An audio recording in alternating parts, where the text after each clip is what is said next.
জাতির কাছে রেখে গেলাম। আমার কোনো চাওয়া পাওয়া নাই। আমার ভাই ওসমান হাদি শহীদ হয়েছে, ওর শহীদি তামান্না ছিল।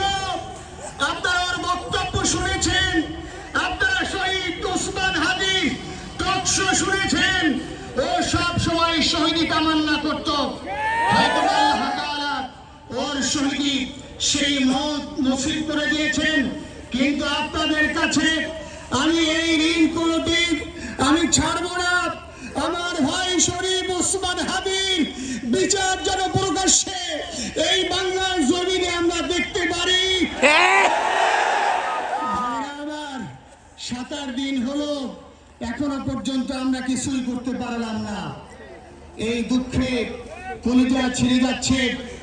আমরা ওসমান হাদির জন্য দোয়া করি, আমরা ওর সন্তান ওর স্ত্রীর জন্য দোয়া করি। ওর সন্তান মাত্র 8 মাস বয়স, গতকালকে যখন ওর কাছে নিয়ে আসছে সবাই বাবাকে দেখাবে ওসমান হাদিকে।